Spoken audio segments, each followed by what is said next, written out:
The Public Safety Committee meeting will come to order.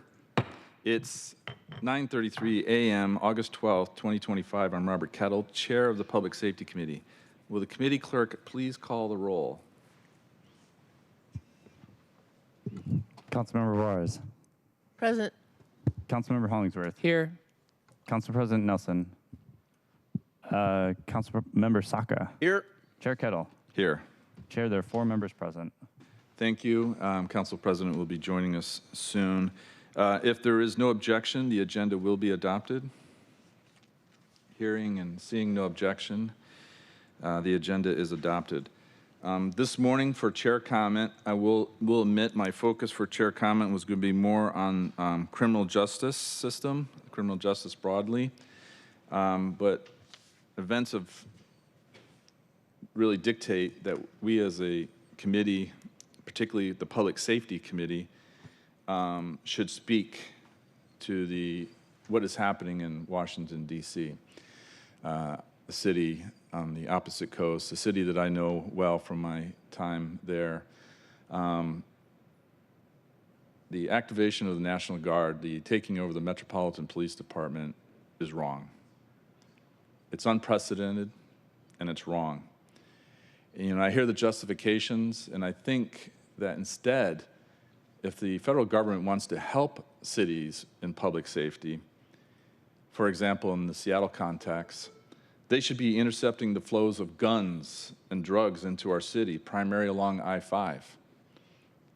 That's not the National Guard. That's ATF. That's DEA, FBI. They should be support the recruiting and hiring of sworn officers like our Washington State program under Governor Ferguson. They should be looking to support our firefighters in staffing and equipment, especially equipment, and their needs that are so important. And by the way, not important just for us, as we saw with the LA fires. Firefighters from this region, from our city and from the region, went to support them, which is a great transition to another area where the federal government should be helping us in public safety, not sending the National Guard, but to support us in emergency preparedness by ensuring FEMA is well supported and not hollowed out, is what is happening right now, or shut down completely. We need FEMA. Every city in this country needs FEMA. We need to have that support. We've seen it again and again. Yet this administration is looking to cut it. And instead, they're sending the National Guard to Washington, D.C. As I said in a recent chair comment, our standard here with the Seattle Police Department and public safety more broadly is professionalism, and to be professional at all times. You know, the idea of setting the standard. We need federal law enforcement to do the same, and it's not doing it now. We see it with ICE. I mentioned this 2 meetings ago in terms of how we do business, no masks, et cetera, announcing ourselves, identifying ourselves. That is the standard. That is not being seen there. And also the standard is not bringing the National Guard under these circumstances. What is happening with federal law enforcement is not in keeping with that standard. Again, as I said two meetings ago, you know, we need varsity level. And what we're seeing out of the federal government really is junior varsity. I'll also add that the use of National Guard in the law enforcement function is contrary to American ideals. The military's role in this is not this, but rather defend the nation. We need law enforcement that is of a guardian ethos, not a warrior ethos. We need more blue, not black. You know, I sit here, in addition to being a council member, of being a veteran, a military veteran, with my colleague, Vice Chair, Councilmember Saka.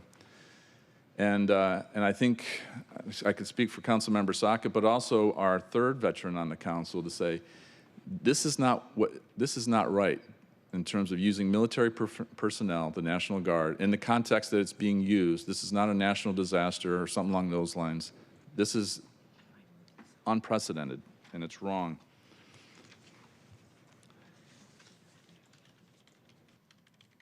And that guardian model and the like and the professionalism, that is what we have in Seattle. That is what we're striving for with our police department and public safety more generally. You know, the police department is here to protect and serve. Its mission is to carry out its mission of prevent crime, enforce the law, and support quality public safety, and do so with Seattle values and the Seattle way, which is something that we see to transition to today's schedule with our legislation.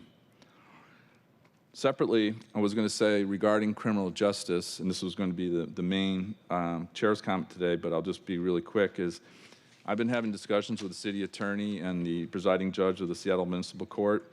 We need a functional criminal justice system, and we will continue to work that. And in fact, our meetings in September will be focused on the criminal justice system, will be focused on the city attorney's office and the Seattle Municipal Court.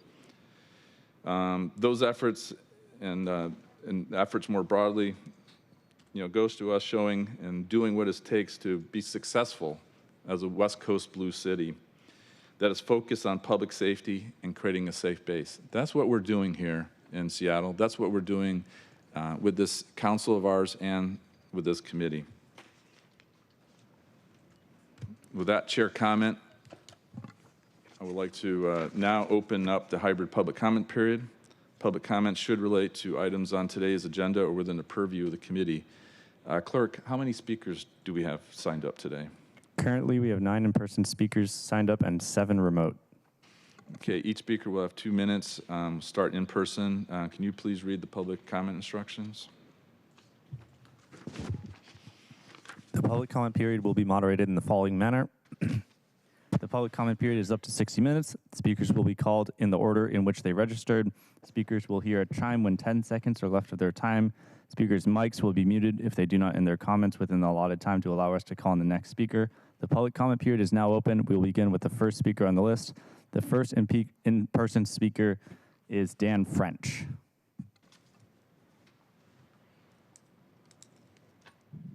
Greetings. My comments initiate at the unsafe 130th Street project and the 5th Avenue adjacent to that, which is also unsafe and dangerous. I've pointed this out to the committee multiple times and have been basically ignored. How does that relate to today's agenda? It doesn't, and it does.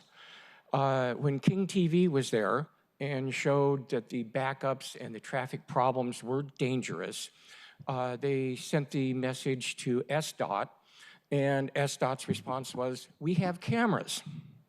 Golly jeepers, you have cameras. We still have a problem. You're proposing to put more cameras in there.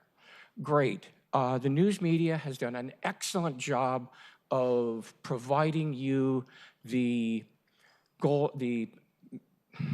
advertisement for putting more cameras out in public. That's not going to do a heck of a lot of good. In fact, it's not going to do very much good at all. You might be lucky to catch people after the fact, if they're not wearing a mask, if they're not wearing a hoodie, if they're staring at the camera. If they're not, you need a cop there. Get more enforcement, and don't use the false information that was provided the last time I was here. Yes, I watched, after I gave my testimony, that there was an individual that gave his information, and part of that was false. I can prove it. Nobody wants to hear that. Thank you. I yield my time. Thank you very much. And to state again, yes, comments are on today's agenda or within the purview of the committee, and it is, so thank you. And my colleagues' committee, too. Thank you. Next. Next up is Bill Clifford, to be followed by Charlie Richter. Yeah, I've lived on 22nd Avenue near First Street. It's on the western edge of your Garfield Nova proposal since 1979. Shortly after I moved in, I was recruited into, quote, one of the oldest block watches in the city, and we're still going.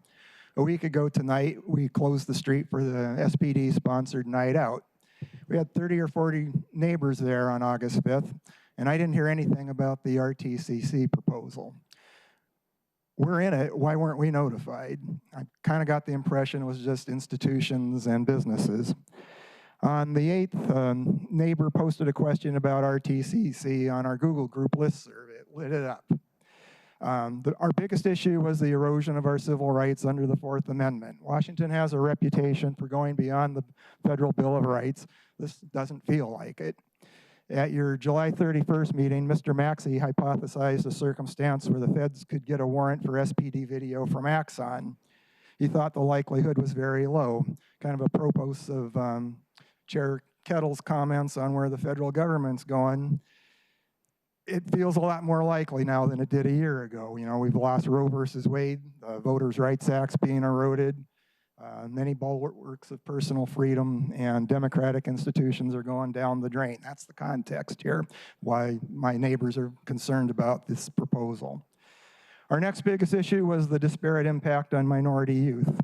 We've seen it before when the feds did weed and seed in the central area. And, you know, bless the police, I wouldn't want that job, but there's institutional bias in the police department and the prosecutor's office, which is hard on minority youth in particular.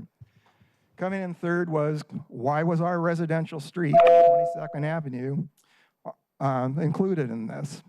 22nd has had its up and downs, but it's been pretty quiet for many years. The neighborhood has changed. 25 years ago, 21st Avenue, one block over, was the Hostro. It's not anymore. Councilman for Hollingsworth Amendment takes the heat out of this issue, but the other issues remain. So, I mean, Thank you. am I done? Yeah. Okay, sorry. Thank you. Thank you. Next up is Charlie Richter. Good morning. My name is Charlie, and I'm here to speak against the use and expansion of surveillance technologies in our city. CCTV does not reduce violent crime, it does not make us safer, and it does not protect our community. In fact, evidence shows quite the opposite, particularly in how police use surveillance tools. There are far too many ways for me to list just here, but I will explain a big one. Police share data with whomever they please. And with cloud-based software, third parties and other states can access our data with even greater ease. I especially want to make you aware that the police share data with ICE to facilitate the violent abduction of members of our community.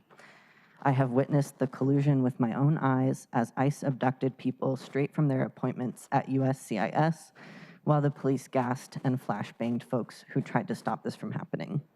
This illustrates a complete lack of professionalism and a failure to protect and serve. Surveillance technologies are not a tool for keeping our community safe. They are a tool for targeting and harming marginalized groups. If you care about constituents, please do not let Seattle become yet another pawn for the surveillance state. Thank you. Thank you. Next up, we have Peter Condit.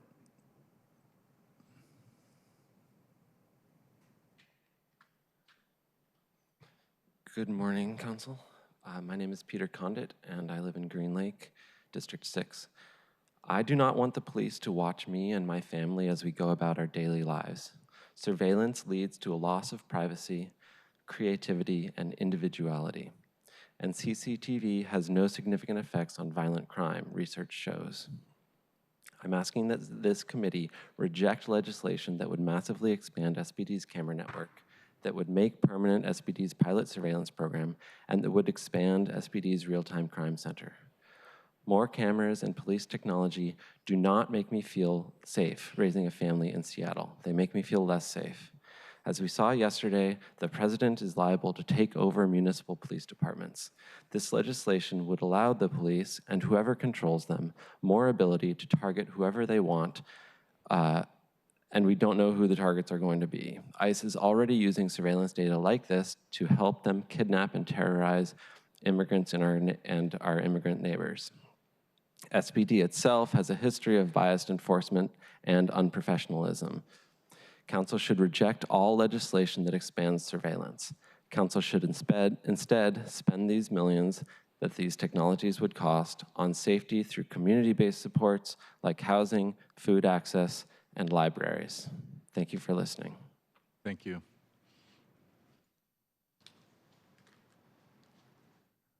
Next up, we have Connor Nash.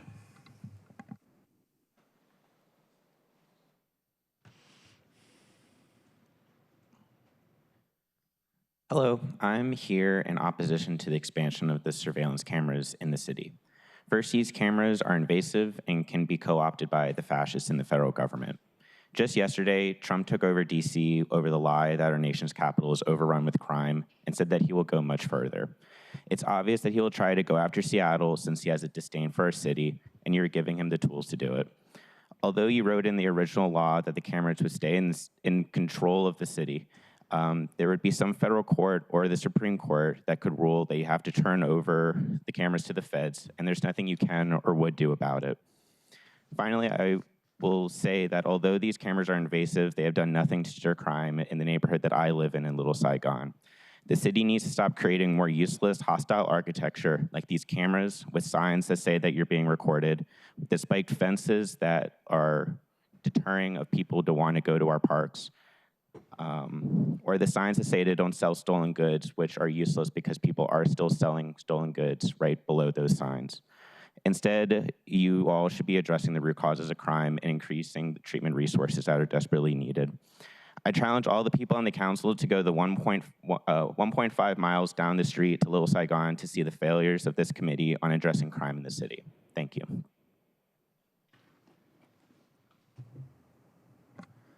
Next up, we have CS.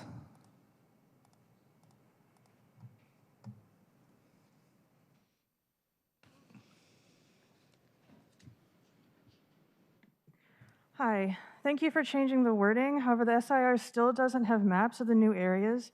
And item 4.4, the CCTV SIR, now only names the first 3 original locations as being part of the pilot, leaving out the new locations.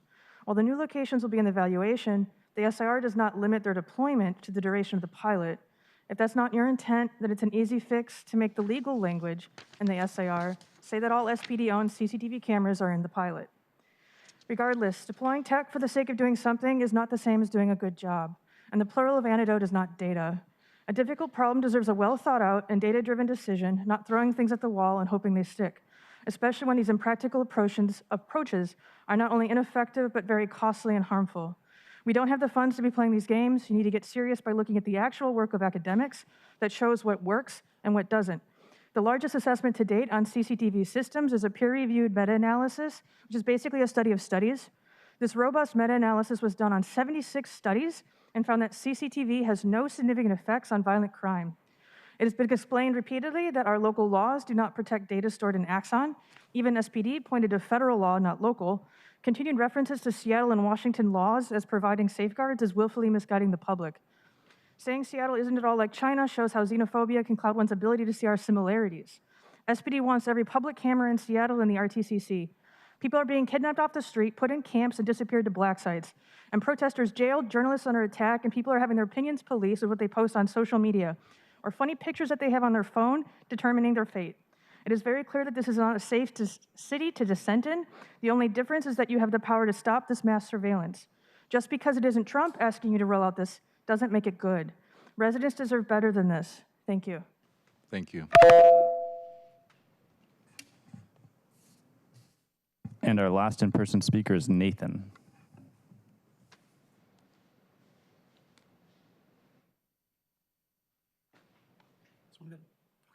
Hi, so I am a graduate of Garfield High School. I'm very proud to be a graduate of Garfield. Garfield is the school in the city that gets talked about like it's the problem school. Like we need more surveillance in our school, and we don't. Our school is great, and I am not comfortable with a surveillance state around Garfield High School in particular. Additionally, with what Donald Trump is doing in our country, I would really, really ask and really demand, especially you, we voted for Democrats, not Republicans. Stop doing Donald Trump's work for him on the council. I yield my time. Thank you.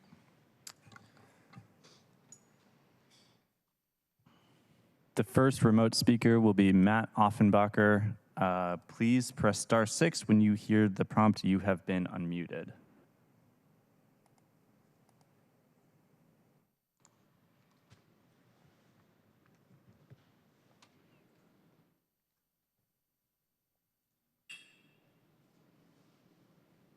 Oh, hello. Hi, Council. My name is Matt, and I'm a resident of Capitol Hill and a small business owner. There are 2 things I hope that you'll keep in your mind as you consider expanding CCTV today. The first one is using data to guide your decisions.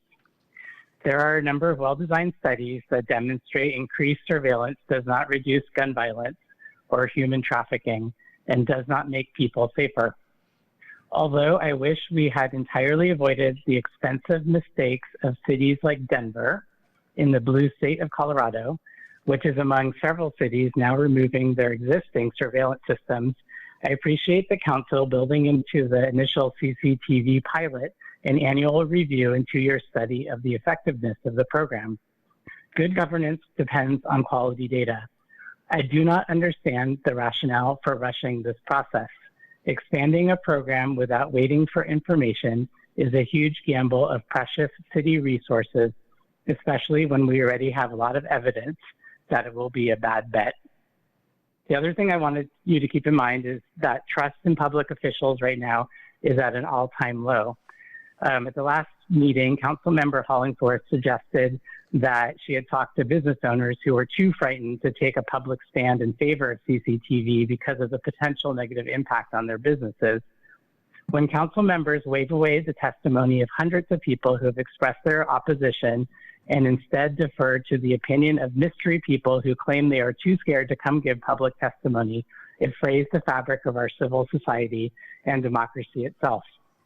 As a queer man whose everyday life will be documented by these cameras, I have a right to know who supports this invasion of my privacy and what arguments they are making that my elected representatives find so persuasive.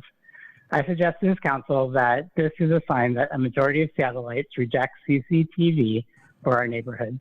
Thanks so much. Thank you. Thank you. Next up, we have Amy.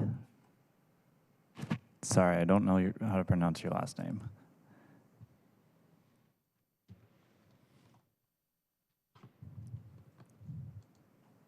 Hi, this is Amy Gilavisikon, and I am calling to ask the City Council to strike down this proposal to expand CCTV and RTCC. As a lot of folks before me have said, that this type of surveillance threatens our safety as a community.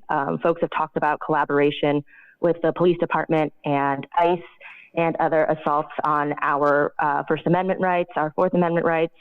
I also want to talk about just that nature of criminality. Bob Kettle's remarks at the beginning talked about law enforcement's focus on professionalism and to protect and serve. And I implore the entire council to think about protecting and serving whom.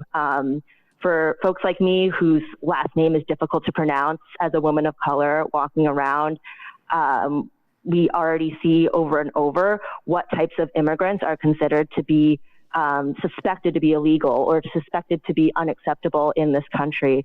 And it's even more important to think about the vulnerable people who will be affected by this surveillance. So folks who have survived sexual assault or stalking, folks who are victims of domestic violence, and then also folks who are protesting and speaking out on behalf of their human rights. This type of surveillance can access individuals from where they work, where they shop, where they worship, and any other businesses or associations they're a part of. And as many folks have said before me, it does not work to clear crimes. There's a lot of studies in the UK and other US cities showing the ineffectiveness of this type of expensive technology.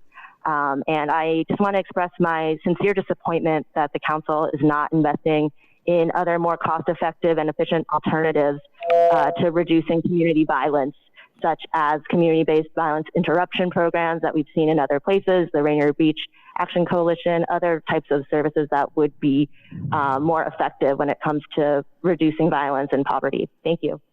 Thank you, Amy.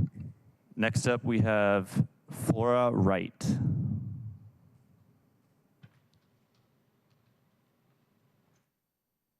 I'm sorry, it looks like she's not on. We'll go to Julia Buck.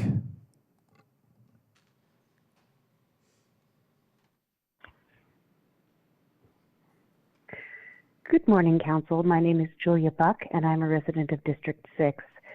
Councilmember Kettle, it's interesting to hear about Seattle exceptionalism and professionalism when just weeks ago, police were arresting a trans woman for legally using a nude beach. Also, our cops do wear neck gaiters over their faces. They also cover their badge numbers with electrical tape. And most of their uniforms do seem to be black when I see them out and about.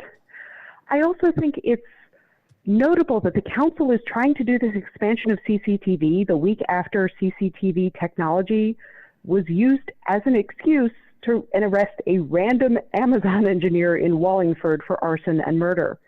This person was interrogated for hours, during which they offered their own in-house technologies records and their roommates to show that they were home at the time the crime was committed. SPD started the investigation with a name and this camera footage. A person with alibis was still held in jail for a week, in spite of having a different name and not being the person captured by the camera. CCTV is a probable cause generator. You're keeping the CCTV footage where Trump can access it on servers out of state. In Trump's fascist circus, you are the clowns, and I, and many in Seattle, are losing patience with your antics. Thank you.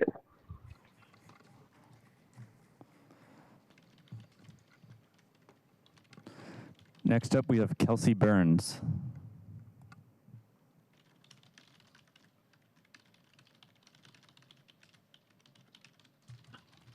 Hey, this is Kelsey Burns. I'm here to speak against the expansion of the mass surveillance. Excuse me, in times where there is such a blatant disregard for the law at federal level. There are also a significant number of risks for misconduct from individual officers using tooling for stalking and other things that we've seen indications of historically. In addition, I think the larger concern is when we end up starting to use these resources, to move them towards the cloud, we put immigrant communities at significant risk of this information being shared with ICE. I've seen with my own eyes coordination between ICE and SPD and the ability for the federal government to access these resources that are being added to a CCTV network are significantly worrying to me. On a technological level, I think there are also some additional security concerns that are probably less important than the number of lives that we're going to be endangering regarding the potential interaction for ICE. With what we're seeing with the National Guard taking over DC, do you really want to trust the federal government with access to these resources? I don't think that we've established the degree of trust at a local or federal level to be able to responsibly use mass surveillance tools. Thank you for your time. I yield my time. Thank you. Next up, we have Coco Weber.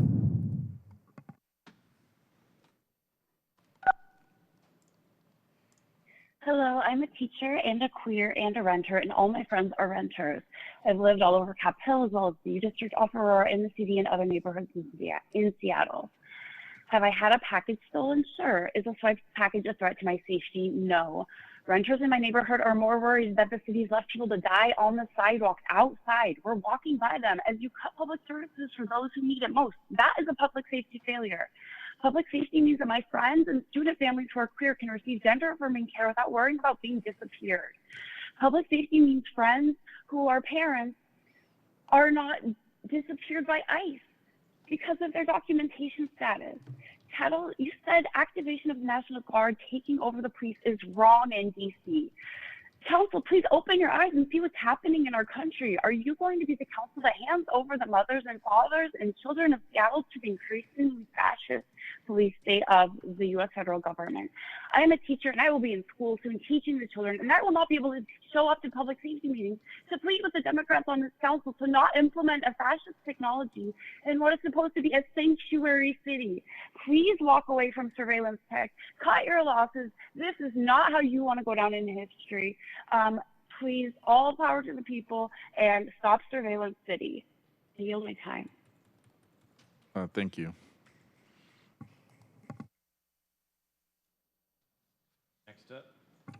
Next up, we have BJ Last.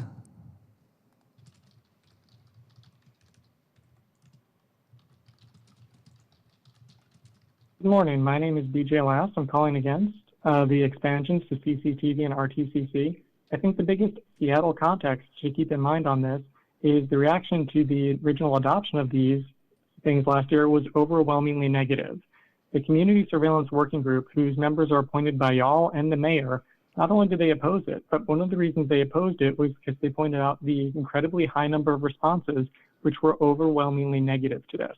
So despite the community really indicating that they did not want CCTV and RTCC at all, y'all pushed forward against what the community wanted. Y'all decided to spend over $5.7 million a year on RTCC, while actually going and cutting vital services to people, services that actually keep people alive and reduce harm. So y'all did that. And this overwhelming opposition came out despite SPD lying about what the surveillance would look like. Captain Britt unequivocally told the people of Seattle that SPD would not do any live monitoring of the RTCC or CCTV cameras. That was an outright lie. We've seen since SPD is now fully going and doing live monitoring on that. SPD has a history of lying on surveillance. We've seen this as reported in Real Change with SPD's Surveillance Impact Report for forward-looking infrared, and SPD's history of secretly buying drones and CCTV cameras without telling everyone. I bring this up to point out there is no reason to trust anything SPD has said about any of their surveillance, including that this will somehow magically be kept separate from the Trump administration with them unable to access that. We've seen this with, ALPRs throughout the state, including King County Housing being accessed by federal agents. We've seen this with the Washington Department of Licensing going and sharing their data with ICE. There is no reason to expect that anything Seattle Police collect will be kept separate. And what has Seattle Police been doing? They've, been raiding nude beaches and nude bars because they're historically queer areas. They've been using this to arrest and jail innocent people for a week. If Trump took over SPD, no one would ever notice. Thank you. Next up, we have Katie Gendry.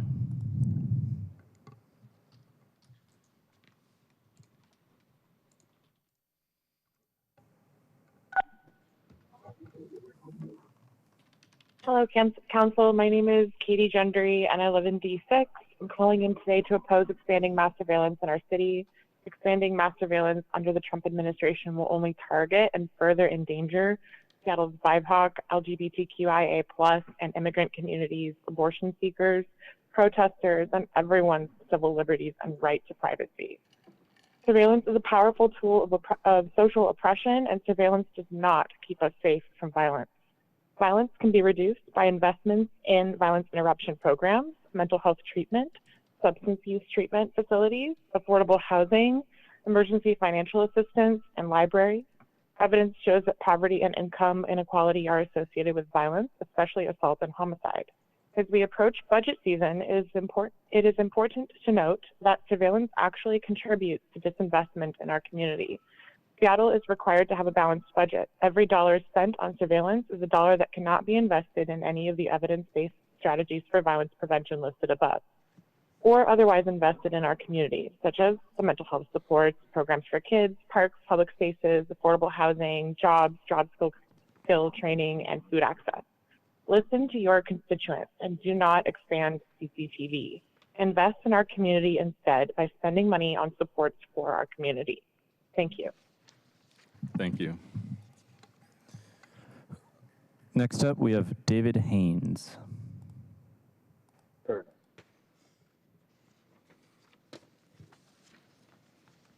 The federal government can help, yet council wants to button push voters with hatreds of Trump, purposely not working collaboratively to solve the public safety crisis and the homeless crisis. The grocery stores at Fred Meyer and QFC are more elaborate in their security apparatus and cameras in your face, yet I don't hear these same sympathizers of the devil complaining about that. They just want more people to suffer, because there's a lot of people who have mental problems in Seattle, and they're happy when somebody is sad and miserable, and they get jealous and enviously mad when somebody's successful.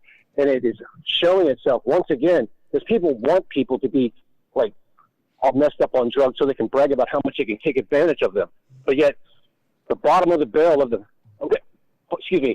this surveillance technology is not going to work because you're allowing the police chief and the progressive bottom-of-the-barrel liberal Democrats to purposely sabotage the integrity of the technology.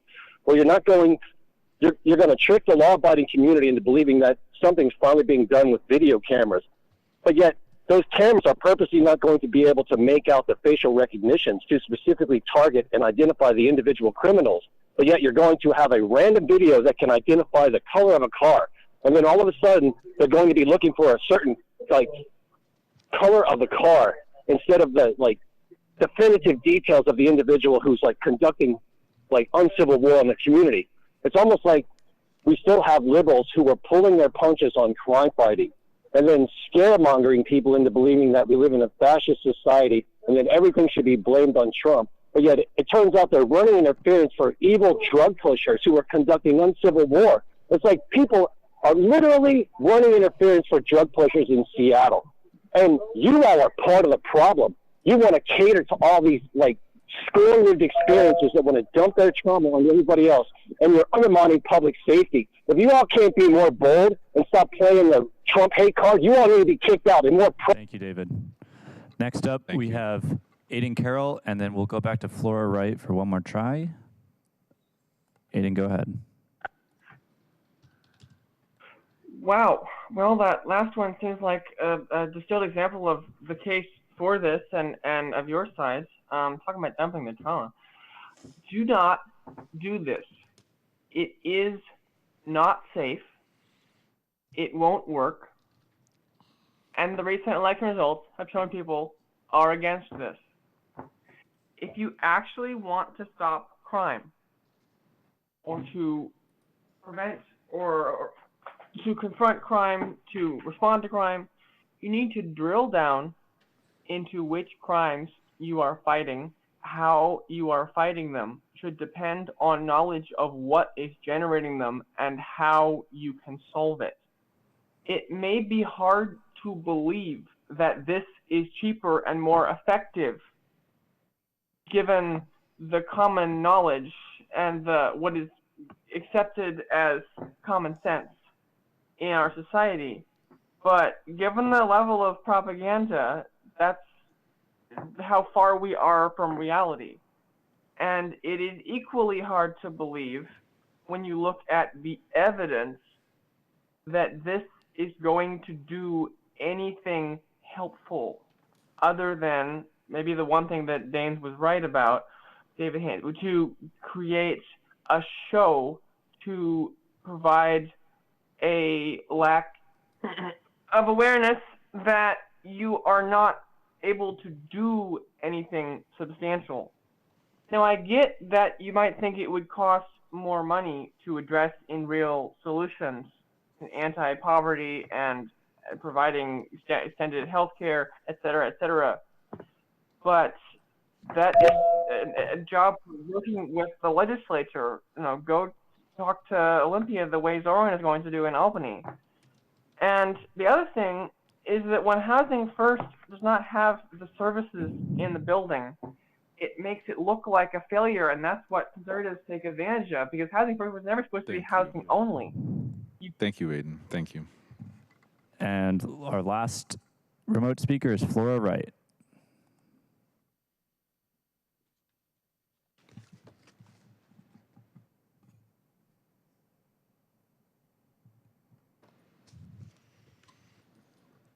Flora, go ahead.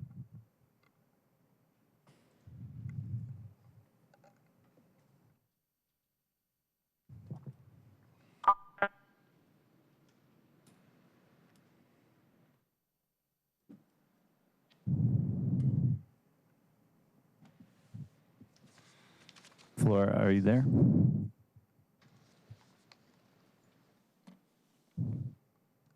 All right. Thought I heard it. We can hear you. Oh, you can hear me? Yeah. Oh, sorry. I thought I was still muted. Okay.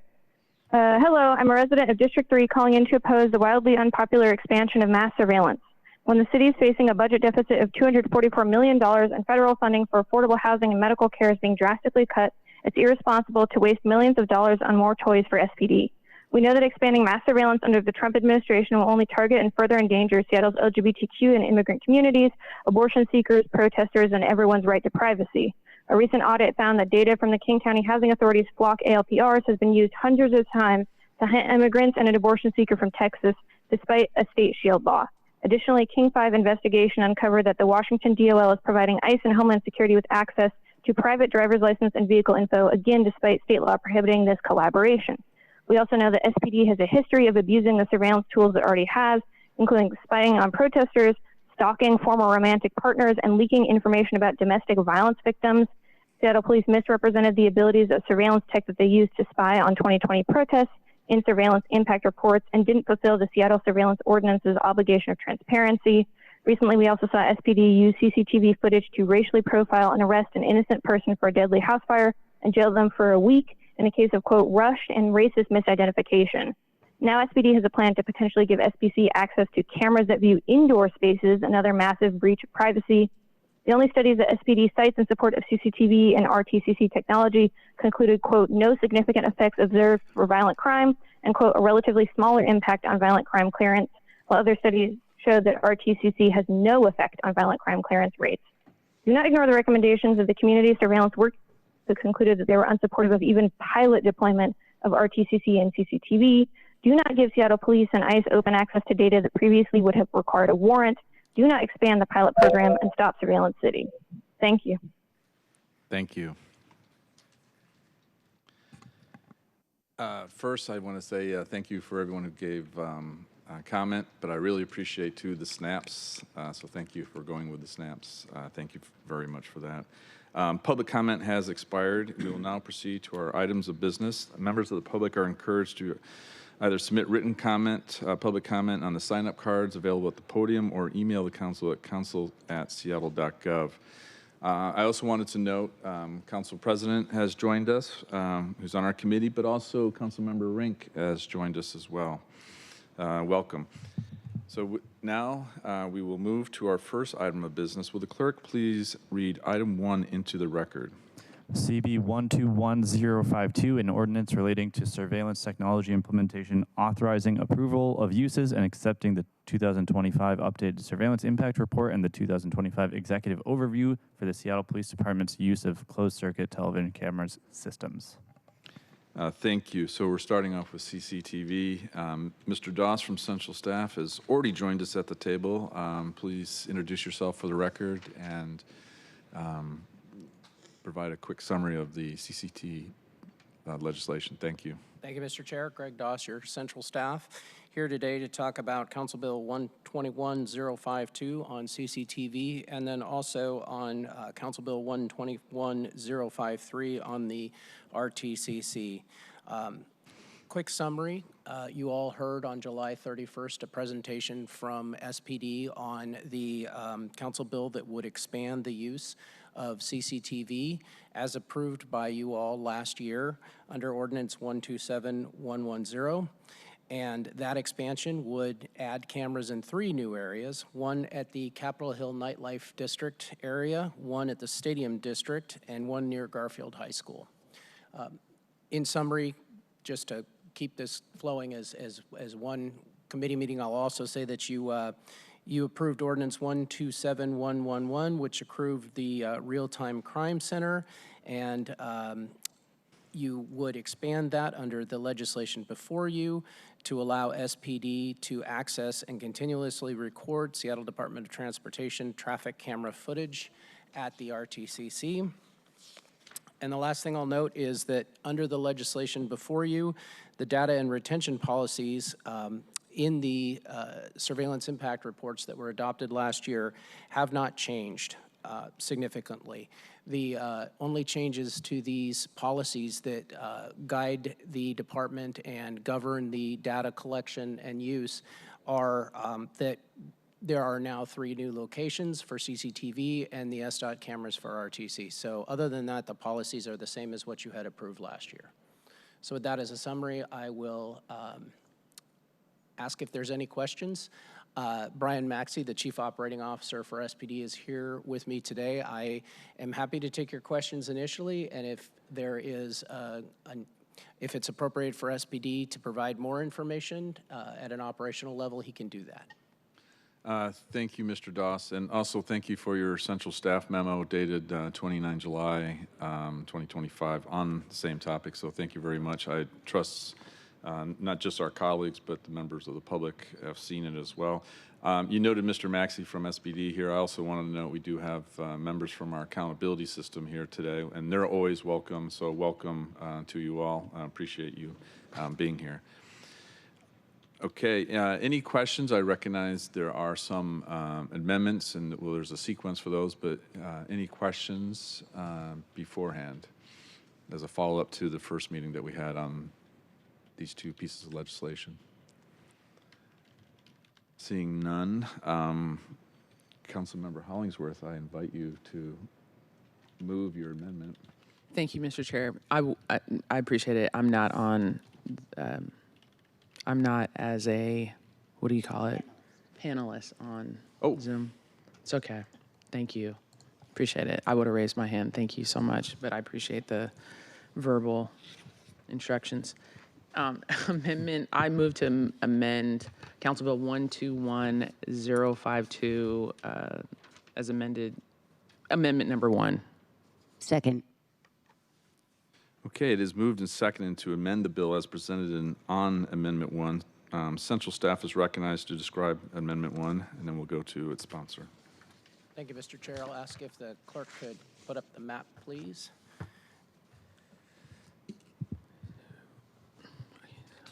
So Amendment 1 to Council Bill 121052 would restrict camera installation in the Garfield area to arterial streets which are arterials or minor arterial streets within the boundary that is identified in the surveillance impact report submitted by the executive. And so, in short, the gray area up there is the area, the boundary that's described in the surveillance impact report. So SPD would propose to put cameras in anywhere between Cherry Street on the north, Jackson on the south, 20th on the east, and even though it's not shaded, all the way to Martin Luther King on the east. I'm sorry, 20th is on the west. And what this amendment would do is it would say within that area that SPD has designated for cameras, they may only put the cameras on the major or minor arterials. Those are highlighted in yellow on this map, and so that would be Cherry, 23rd, and Jackson. And that summarizes my comments. Thank you, Mr. Doss. Councilmember Hollingsworth, you are recognized to address Amendment 1. Thank you, Mr. Chair, and thank you, Mr. Doss, for your help and helping us take the feedback, what we heard from committee and from community and trying to put it all into one. Since our last committee, I've received a lot of messages from residents in the Central District who are worried about losing their privacy to cameras, placing them around Garfield, Nova High School, and I do understand why.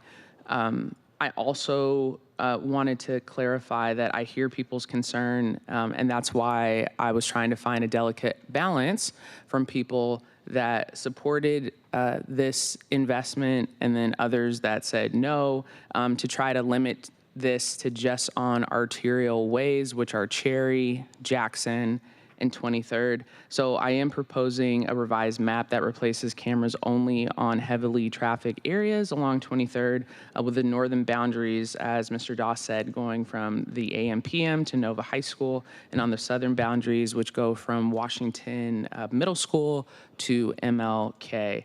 I tried my best to find the best balance here between everyone's feedback. I know some people don't agree, some people do agree. I also wanted to recognize that I heard from folks clear that we need to make investment in other things that make people safe. And I agree, and I believe that Seattle does do that and will continue to do that, and it's a little mix of everything, and want to continue to support the investments to our community partners that make people safe and continue to invest in food access, continue to invest in school and health and wellness, and the Odessa Brown Clinic that's on Jackson Street that just opened up in the Central District. All these great things that we will continue to invest in as well. And so I try to find a balance here, and colleagues, I would really appreciate your support on this. I'm also going to continue to be listening to community and trying to address a lot of concerns that they have with the cameras and making sure that we are not violating people's people's civil liberties. But it does come at a trust. People want to trust in the government, and I understand that. And I have to continue to work on that, me being a part of, anytime I hear someone say the city of Seattle, I'm realizing that I am part of the city of Seattle. And so trying to continue to build that trust with community is what I'll continue doing in my role as a city council member. Thank you. Thank you, Councilmember Hollingsworth. Are there any questions or comments on amendment number 1, colleagues? Council President Nelson. Thank you, Councilmember Hollingsworth, for bringing this forward. It did prompt me to reach out to SPD to find out was it ever are we intended to install cameras on residential streets going forward, and what would be the circumstances that would lead to that? I mean, it just occurs to me that I don't know if there is already a policy and how this amendment could inform what we do going forward. Yeah, I just speak to the surveillance impact report. Both the surveillance impact reports generally provide leeway to the department to determine which streets to put them on based on their goals of deterring and combating violent crime. It is the case that if they went on a residential street, any of the houses, windows, everything would be masked by SPD policy, and that is something that is currently happening. Beyond that, I would need Mr. Maxey to get up here and give you any information about what the operational reasons for putting up cameras in neighborhoods might be. I don't think that would be necessary.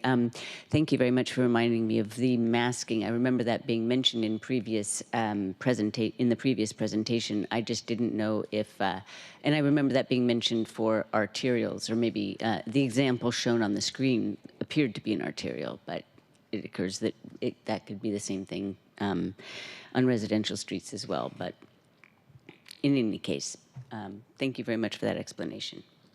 Thank you, Council President. And yes, with this pilot, they're all on arterials, whether it's Aurora, 3rd Avenue, 2nd, and the like, and public-facing street and sidewalk only. And as noted, and I've seen this, I've seen the masking myself. If there was, say, an apartment building on that arterial. So I've seen the technology used, and I should also note there's no facial recognition. And it's only held 5 days on site, hence the reason for the 5 days, and it's only pulled if brought in for an investigation. I just highlight those things because we hear different points made, and I just wanted to highlight that. Any other questions or comments from colleagues? Just to follow up. Yes, Council President. I feel that this is, even if the intent was not to put them on residential streets, this just kind of makes sure that that will not be the case by putting it in writing. So it is it's an additional, I guess, it makes the intent clear. Thank you. Yes, exactly. Okay, seeing no questions, and I am looking both at my screens and down the line. I don't see any. So will the clerk please call the roll on adoption of amendment number 1? Councilmember Juarez. Aye. Councilmember Hollingsworth. Yes. Council President Nelson. Aye. Councilmember Sacco. Aye. Chair Kettle. Aye. There are 5 in favor and none opposed.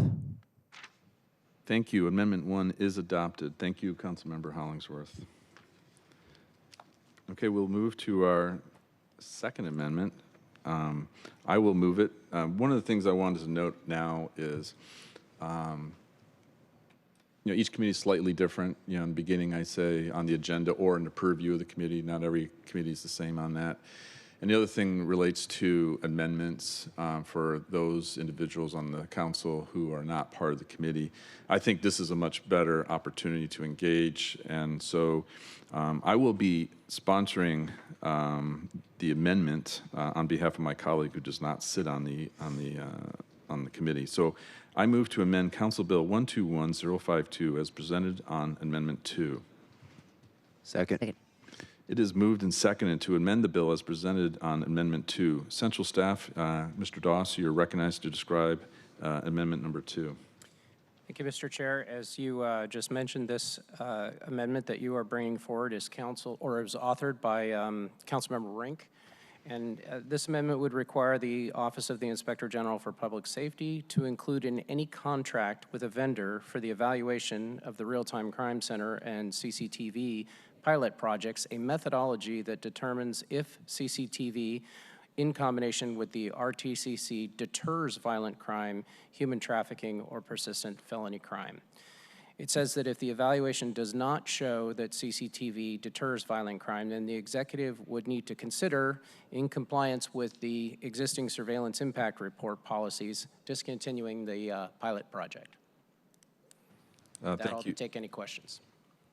Thank you, Mr. Doss. Any questions? I will go to, actually before questions, I will ask Councilmember Rink, you're recognized to address amendment number 2. Thank you, Chair Kettle, and thank you for being willing to sponsor the amendments that my office has authored today. And thank you for that overview, Greg. And well explained. I thoroughly explained what the intent of what we're trying to do here. Again, colleagues, this amendment would require the Office of the Inspector General for Public Safety to include in any contract that the methodology deters violent crime. If the evaluation does not show that CCTV deters violent crime, then the executive, in compliance with the surveillance impact report, would consider discontinuing the pilot project. Colleagues, the amendments that I'm bringing forward today at the whole help to ensure that these pilots measure a causal relationship between these technologies and the intended outcome of reducing violent crime.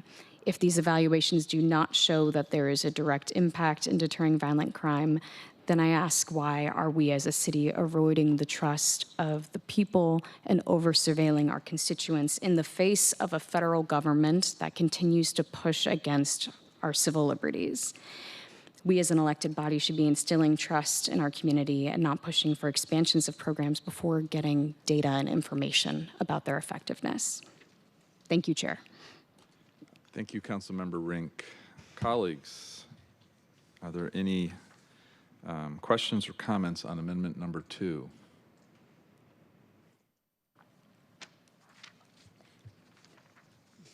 Okay, seeing none. I wanted to, Council President Nelson. I would like you to speak first. Oh, okay. I want to thank Councilmember Rink for joining us today and for the amendments to work through the issues that are part of this process. I think it's important to do so. I recognize the intent. I recognize what we're looking to do here, and we do have to have this review, and this review with UPenn is part of the system.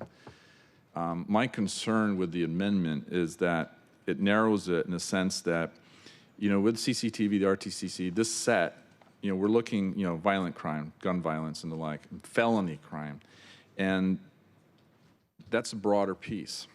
And goes to this too is, and I won't speak to it, it's too early, but the response time for SPD, how does this aid, how does this impact SPD's ability to work felony crime in terms of priority 1 response time and their ability to effectively cover, particularly in the challenges of a very growing city and understaffed, as we know, in the north, where the North Precinct has a massive span of area with very little staffing relative to that.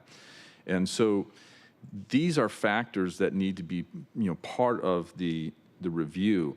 And I'd also note that in terms of felonies, and I kind of talked about this related at the beginning in chair comment about criminal justice system and ensuring that we have a functional criminal justice system, because every step forward or 2 steps forward that we make on public safety, we can step back 10 times if the criminal justice system starts to falter. And we've had elements of this at times. This is why I have my meetings with the city attorney or the presiding judge at Seattle Municipal Court, or when we had our King County Day recently here on the committee with King County Prosecuting Attorney Lisa Mannion, the presiding judge of the King County Superior Court, Judge Shaw, and then we also had King County Jail Health, which is also part of that system.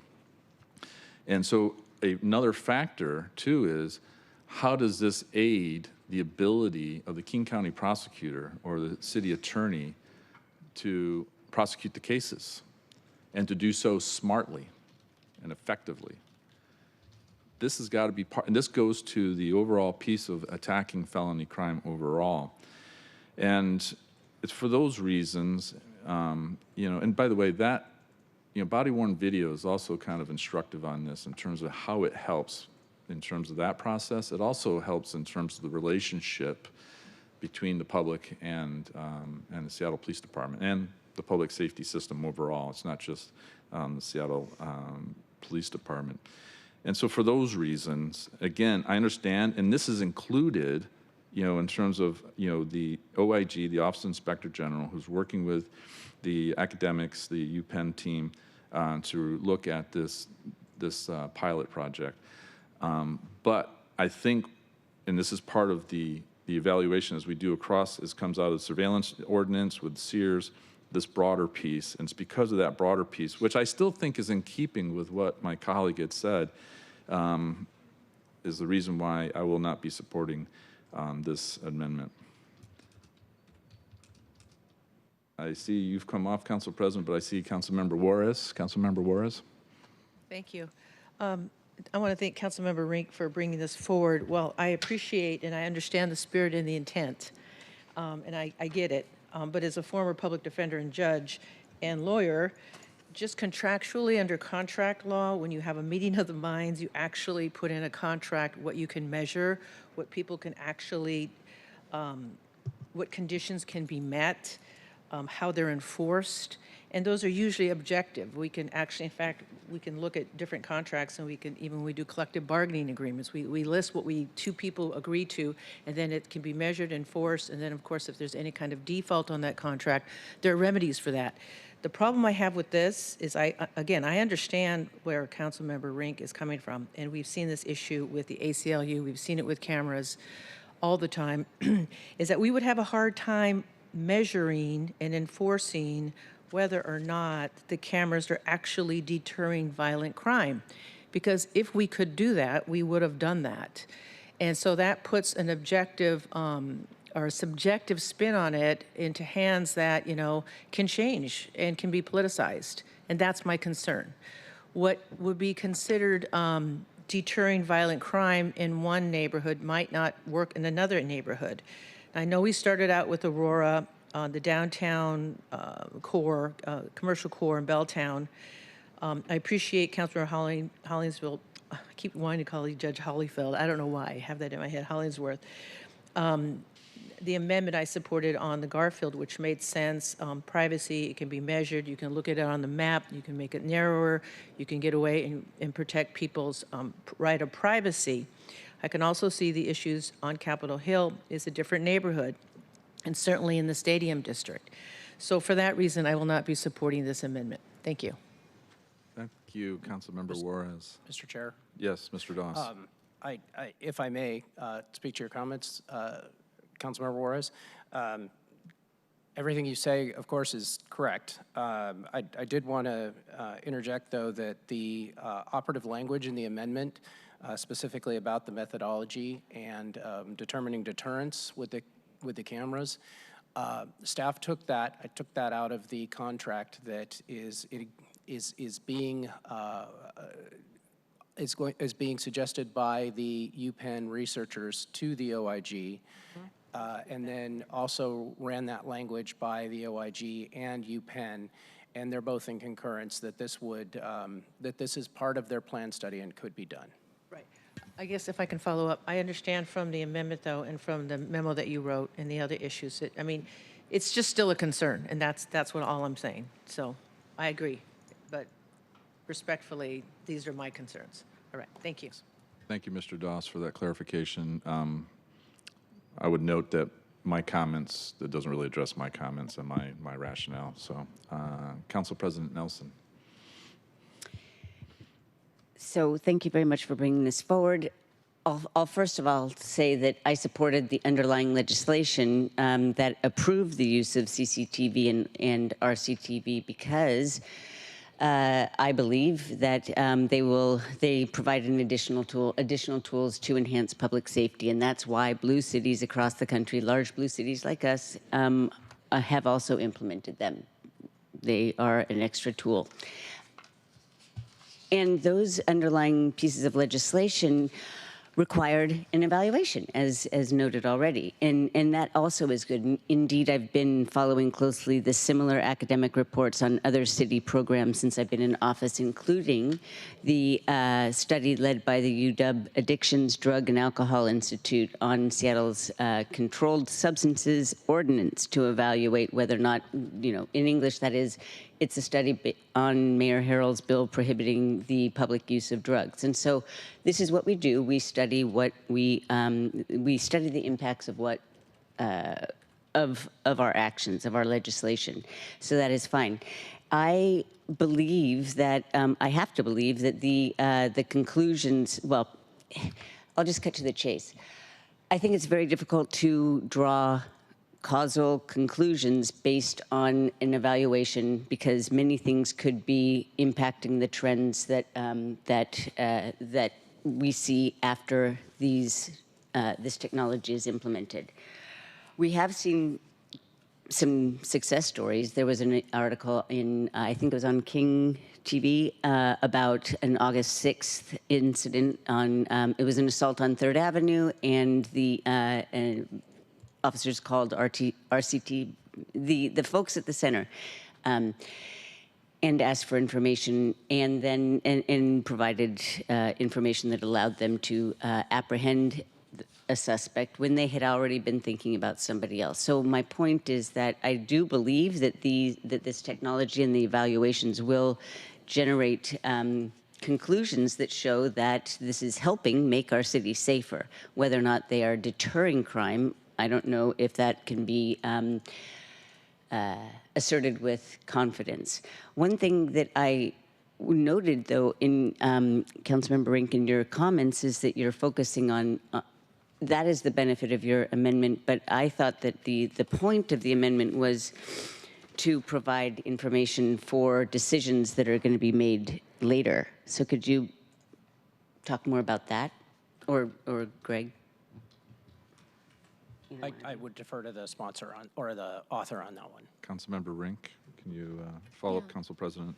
Thank you for your question, Council President. Of course, understanding that we're midstream in a pilot and understanding the sequencing, this amendment would be related to as we expand this pilot to still garner some of that information. I think, again, what is proposed in this amendment and is, as Greg stated, concurred with what the UPenn researchers and OIG have said would offer an opportunity for us to really study a causal relationship, even if it's after this pilot expansion. I think that data is important to understand. Definitely. Otherwise, why do we have the data? So thank you very much for explaining that. We do need information, and then we can use it to decide whether or not we want to continue with the program. So I agree with the spirit of the amendment, and I'm processing whether or not it will provide enough data to generate the conclusions that you are that you desire for the continuation of the program. I mean, we should always study the impacts. Whether or not the study is, we can draw conclusions that we feel confident in depends entirely on the quality of the study.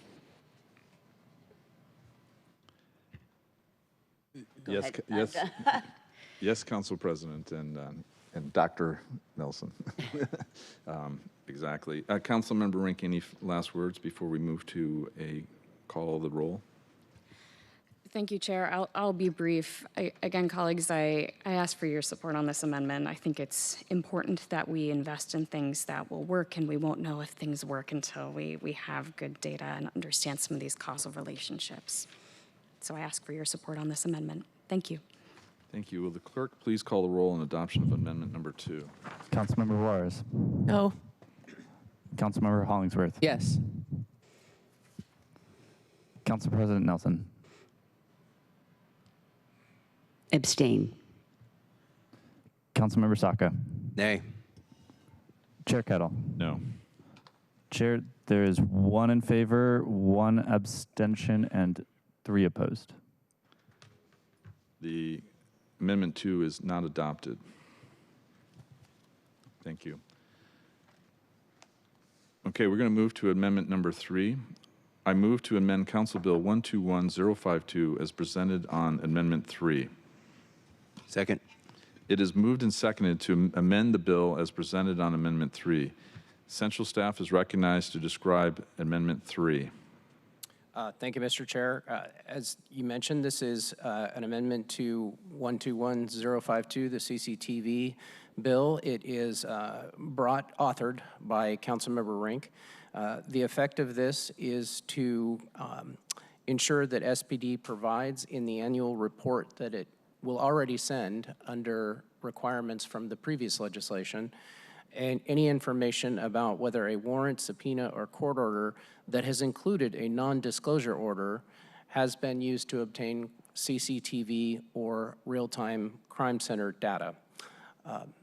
It is the case that this report was required under the original legislation, and when staff wrote the amendment, I targeted the amendment towards the existing reporting structure. I think that was not consistent with the council members' original intent, which was that such a report be provided as soon as possible.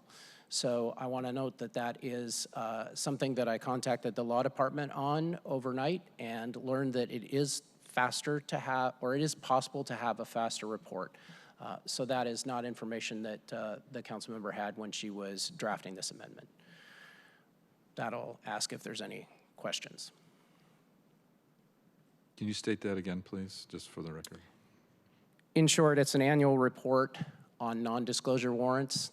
I think the council member's intent is to have a report be more frequent or more timely than annual, say within 48 hours of learning that a non-disclosure warrant was used to obtain CCTV data.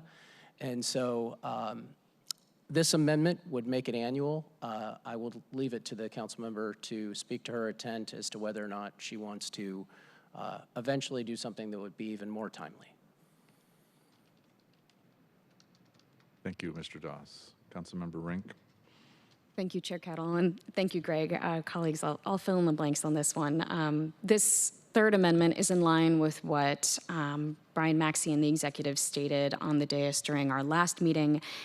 With this amendment, SPD would include in the annual report whether information through CCTV has been accessed by other jurisdictions. We want to ensure that any violation of our city's data needs are to be remedied, which may include termination of this pilot project. As Greg had mentioned when we were drafting this amendment, the spirit in originally drafting was to try and find an immediate way to remedy it. I wanted to still bring forward this amendment today for inclusion in an annual report. I think that's still a meaningful step forward, but want to publicly state my intent. Given this updated information, I will be bringing forward an additional amendment before full council that would give us an opportunity to more immediately address data breaches, such as within 48 hours of it happening. Thank you, Chair. And colleagues, I ask for your support. Thank you, Councilmember Rink. Colleagues, two things. One is I note that this is a amendment to the bill related to CCTV, although it does reference the ALPR and other data, maybe body worn. It doesn't have that. I just wanted to note that, and this has been reviewed by law, so I don't think there's an issue with crossing different pieces. I did want to move to amend amendment number 3 as presented in version 2 of amendment 3 by focusing and suggesting a pause in the CCTV program in the second to last sentence, and then and restate that in the last sentence, and because I do support the reporting piece, I support the intent of this, but I think it's best to pause it if in that circumstance, so then all the pieces can be factored in and not to have a rush judgment to end the program when in fact conditions may change or conditions are addressed or ameliorated in some fashion. So colleagues, I'd like to formally move to amend Amendment 3 as presented in version 2 of Amendment 3. As presented in what's being handed out right now. Second. Thank you. The amendment to the amendment has been moved and seconded, and I've already just spoken to that, but I will say again, I do believe I support this amendment generally, and I do believe that if there is issues related particularly to warrantless undisclosed warrants, that is an issue that we have to address and that we have to basically review and understand. And I believe that we should do it to then pause the program as opposed to end it, because if we were to end it and then, we get additional details and the like, then it's a whole different piece. And I think it's more from a good governance point of view, looking at the different pieces as we work through these, that we should pause the program in light of any challenge, any issues related to non-disclosure orders. Are there any comments or questions? Councilmember Juarez. Thank you. For a point of order, Mr. Chair, are we going to hear from Councilmember Rink on what her feelings or her position is on whether we eliminate or pause? Because those are big things. So are we going to, I didn't know if you were going to do that. Okay, I didn't know that. Yes. All right, thank you. Although your hand was quicker than Councilmember Rink's, but yes, you're right.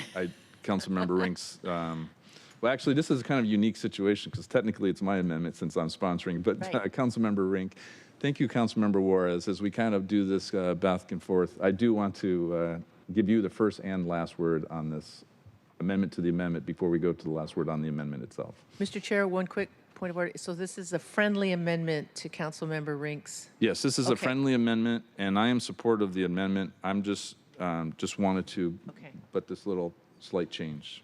Understood. Well, thank you, Chair, and thank you also, Councilmember Juarez. I think just as a point of curiosity, I'm wondering if there's openness to this being additive rather than either or, meaning we want to give latitude to the executive. We have in here the language stating, discontinue collecting certain data or pause or end. I'm wondering if if you would be open to creating additive options that allow for, again, flexibility for reconsideration of the program. So a question back to the sponsor of the amendment to my amendment, if there's openness to an additive approach to create that latitude rather than a swap.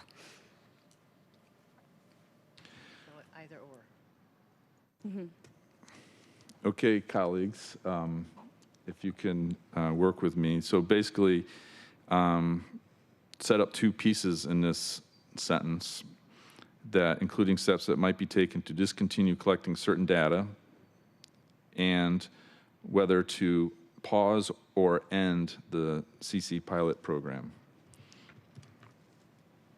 So, and I'm writing this down, and our clerk will work with our other clerks as well, and to either pause or end the program.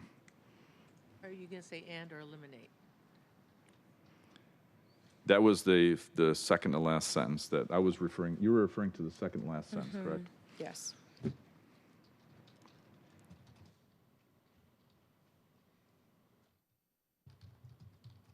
Okay. Does everybody understand that change to my friendly amendment to the amendment? Mr. Chair, point of order. I think I understand it. Sure. I just want to, so we have two pending motions before this body, as I understand it. Do you consider this updated that we're seeing live on the screen here, this updated, whether to pause or end the program? Do you view that as a friendly amendment?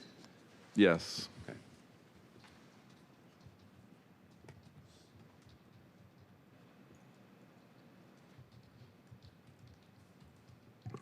And And it's on the screen. Thank you. Yeah, I think we're good now. Mr. Doss has reviewed, spoken to our clerk. Yeah, I just wanted to Mr. point Wu. out that the council would be making a change in the first place that you see red there, whether to pause or end the CCTV program. But in that last sentence, the language already said pause or eliminate, so you don't need to change that. Okay, thank you.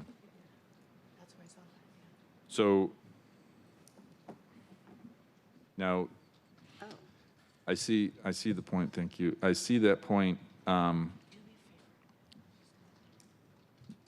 amendment to the amendment had struck or eliminate.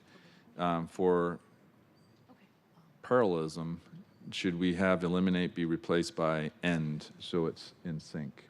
Chair, I would support that change. Okay, clerk.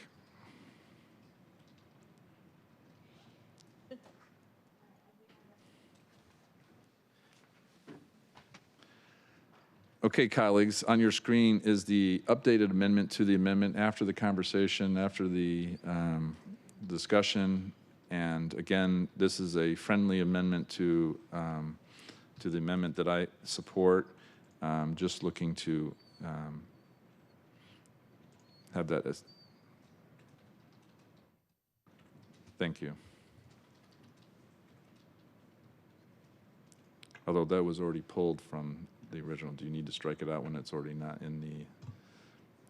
Just in case, leave it there. All right. Okay, any other discussion, colleagues? Any additional comment from our central staff? Okay, with that said, will the clerk please call the roll on the amendment to Amendment 3 as represented in version 2, Amendment 3 as modified? Councilmember Juarez. Aye. Councilmember Hollingsworth. Yes. Councilmember Nelson, or Council President Nelson. Aye. Councilmember Saka. Aye. Councilmember Kettle. Aye. 5 in favor, none opposed. Okay, so the amendment is now officially amended. Is there any additional comments, or can I go to the amendment sponsor unofficially? Councilmember Rink. Thank you, Chair Kettle, and thank you for your collaboration in adjusting the language. Appreciated, and certainly just appreciate the friendly amendment. Colleagues, I don't have any additional comments beyond just I think this is an important measure. At minimum, to have this in an annual report, again, stating my intent to work to have an additional amendment that allows us to address it in a more immediate basis for us to take up at full council. But for today, I think this amendment marks a meaningful step forward in creating an opportunity for us to evaluate the program if there are any data breaches. Thank you, Chair. Thank you, Councilmember Rink. Okay, clerk, will you please call the roll on adoption of Amendment 3? Councilmember Juarez. Aye. Councilmember Hollingsworth. Yes. Councilmember President Nelson. Aye. Councilmember Saka. Aye. Chair Kettle. Aye. There are 5 in favor, none opposed. The amendment is adopted. Okay, now time to vote on the bill as amended. Are there any final comments on the bill as amended? Seeing none, hearing none. Clerk, will you please call the roll on the committee recommendation to pass Council Bill 121052 as amended? Councilmember Juarez. Aye. Councilmember Hollingsworth. Aye. Council President Nelson. Aye. Councilmember Saka. Aye. Chair Kettle. Aye. There are 5 in favor, none opposed. The motion carries, and the committee recommendation that the bill pass as amended will be sent to the September 2nd City Council meeting. Okay, we will now move to item number 2, which has somewhat been spoken to by Mr. Doss. We'll move to the second item of business. Clerk, please read item 2 into the record. Council Bill 121053, an ordinance relating to surveillance technology implementation, authorizing approval of uses and accepting the 2025 updated surveillance impact report and 2025 executive overview for the Seattle Police Department's use of the real-time crime center software. Mr. Dawson, any further comments or? No, I would just say this is the exact same amendment from Amendment 2 that you voted on with the CCTV bill about the evaluation, and apologize to the council members for not mentioning earlier that I had done that work behind the scenes with UPenn, and I should have provided that background. So, but it is the same exact amendment. Thank you, Mr. Doss. Okay. I move to amend Council Bill 121053 as presented on Amendment 1. Second. It is moved and seconded to amend the bill as presented on Amendment 1, and Central Staff has already spoken to it. So, though I'm technically the sponsor, again, Councilmember Rink, you are recognized to address Amendment number 1. Thank you, Chair. I'll save us all a couple minutes and say it's the exact same amendment that we've already had some discussion on, but related instead to our TCC. And I hope you will consider supporting it. Thank you. Thank you, Councilmember Rink. Colleagues, again, as Councilmember Rink noted, this is the same, and Mr. Doss noted it's the same as the one for CCTV. As Chair, I just want to say, again, appreciate the points in it, and it is included in so many ways, you know, as we've been bringing. And my position is, you know, that broader piece in terms of priority one response times, the felony, the broader criminal justice, the broader functional criminal justice system, the ability for the King County prosecutor and the city attorney to bring the cases forward better, smarter, and to for those pieces as it relates to felony crime, which is part of the set as it relates to these programs. I will not be supporting it. Okay. Will clerk please call the roll on adoption of amendment number 1? Councilmember Juarez. No. Councilmember Hollingsworth. Yes. Council President Nelson. Abstain. Councilmember Saka. Nay. Chair Kettle. No. Chair, there's 1 in favor, 3 opposed, and 1 abstention. Thank you. Amendment 1 is not adopted. Okay, are there any final comments on the bill as amendment for the Real-Time Crime Center and more broadly, I guess? Any questions? I'm not seeing any, but as chair, I just wanted to note, you know, there's a lot of comments, there's a lot of points made related to the Real-Time Crime Center and CCTV, and I do take it in. I do review. I see documents like the one I have here that's, you know, talking about this, and it says, you know, it talks about carceral and surveillance, and it starts off by saying carceral surveillance is the technology, data, and infrastructure that is used to track people's movements, sounds, and biometrics in order to criminalize and incarcerate people. The system, the CCTV in this case, or RTCC, is not criminalizing and incarcerating people. It's the actions of those individuals that is getting them on the path to being possibly charged and then incarcerated. I think this is important. This is how this report starts off with. And I think we have to look at the individual pieces. It goes to my point about compassion and wisdom in a way, but also look at the broader city and the requirements that we have. You know, I see reports talking about, or articles talking about ALPR, and then, you know, it was brought up that, you know, Austin has ended its ALPR program. Well, it's very different. We have a very different system here in Seattle, and I think it's really important for us to highlight that, and it has come up. You know, it noted that Austin, in terms of the background on this, was using, you know, fixed position ALPR. It was flock technology. We do not use flock. So there's a lot of differences. And if you look at our bills, all the pieces that we built in reflect our Seattle values. And as noted, you know, we don't do fixed position. We do not work with flock. And you know, it's important. And in terms of this, using Austin as an example, you know, oftentimes people say, hey, the federal government's getting access to the data and so forth. You know, this is happening. And these are the arguments made. But the arguments made are as if we're a jurisdiction in some red state, red county, America, and we don't have that. We built in, last year, we built in so many different pieces. You know, we restrict those that, you know, who can access the database. It is solely with the detectives and the civilian analysts of the RTCC. And each search is logged and is audited by the OIG. Remember, we have accountability partners. A lot of these jurisdictions around this country do not have accountability partners. The OIG is on this. And oh, by the way, currently, because of the pilot with UPenn. And so the people with access is really restricted and it's tracked. Because this is really what's happening a lot of times. What's happening is essentially kind of like an insider threat. You know, some of these other locations where an individual is passing the data, you know, and it's from my old world, counterintelligence kind of concern. And that's not what is happening here because we built in safeguards. Again, in Seattle, we've done it differently. And it's really important to note that. And also, you know, there's a lot of talk about, like the flock data. Again, they extended, the coverage, the period of that it was being held. We can't, Axon is not allowed to do that. And even here, like with CCTV, SPD doesn't use the 30, they use 5 days.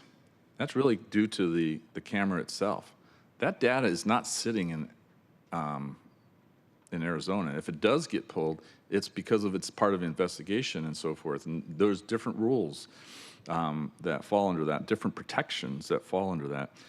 And so I bring this up because one of the challenges as we work through these things is working from the same place. And, like with this example with ALPR, it's quite clear that when I hear the arguments are not made against the Seattle program. It's made against a generic program or a program like in Austin that has different pieces to it. Flock, for example, and oh, by the way, as I noted in our last meeting, they have Attorney General in Texas, Ken Paxton, who's very different from our Attorney General here, Attorney General Brown. And oh, by the way, Attorney General Brown is working this under the laws of the state of Washington, and we're doing our part here in the city. And so I just bring this up because, I do get the public comment, but I also get the emails. And I really, by the way, appreciate emails when they come from somebody's personal address and they write it in their own voice.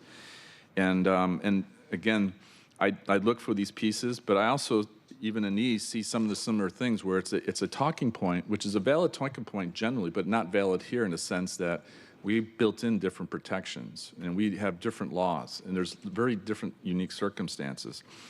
And I see this from the Action Network emails as well, where they're going through and it doesn't help the argument when you're making the argument as if we're in some other location as opposed to Seattle with our Seattle values. And are we perfect? I hear the public commenters. No, is SPD perfect? But we are moving in that way. And Chief Barnes has made, as the leader of the department, has made points in terms of how we do business, the professionalism that Chief Barnes talked about, and the standards and the like. And so I appreciate the engagement. I look for the pieces, like how can we do things better? I appreciate Councilmember Rinks bringing this amendment that we've added, and I anticipate the other one that she's noted, because that could be an issue, that would be an issue. But as I noted, oftentimes it comes from that insider piece, and we've already built safeguards on that. And so we're continuing to work these pieces, and I always look to carry on the conversation on these pieces. So as I finish my comment, I just wanted to make those notes. And I noted Councilmember Juarez has raised her hand. So Councilmember Juarez. Thank you, Mr. Chair. First of all, I want to thank you for your leadership on the Public Safety Committee. I want to thank Greg Doss again for excellent memos and fiscal notes and summaries. And I know you put a lot of work in that, and I read them and I appreciate it. And I also want to thank Brian Maxey for the information he provided. But a special thank you, Councilmember Rink, because you did pose the question on August 8th, or we got a response from the chair to to the Seattle Police Department, Mr. Maxey, and Mr. Maxey did respond on August 8th, and it kind of encapsulated what you just said, Chair. First of all, it's good to see young leadership understanding and spotting these issues, having the bravery to come forward and ask more questions. Thank you, Chair, for sharing the response from Mr. Maxey to the rest of council, because I would not have known that Austin and Flock, even though I had been reading about Flock, I didn't understand what the connection was there. So it is important to note that SPD will not be sharing this data with ICE, that state, local, and Seattle Police Department prohibit police officers and departments from proactively cooperating with ICE. So I know we heard a lot on public comment, those who called in and those who showed up, and that's we will stay on top of that. I know that Pierce County and Tacoma is having a different issue with their prosecutor and their city attorney. We don't have that here, and for someone who's kind of been around this a few times, we will stay on top of that. And so I want to thank all the leadership here for following this issue. Thank you, Mr. Chair. Thank you, Councilmember Juarez. Council President Nelson. To me, the bottom line is that we just can't be satisfied with the status quo. And we have to always be looking for more methods and tools to make our city safer. I mean, we can't be happy with kids getting shot at bus stops or with the wrong suspect apprehended or what have you. And so it's our responsibility to always be looking for ways to improve public safety in our city. And that's what I think that these two pieces of legislation did or are trying to do. Thank you, Council President Nelson. Anybody else? Okay, seeing no other hands raised or seeing any as I look left and right, Clerk, will you please call the roll on the committee recommendation to pass Council Bill 121053 as amended?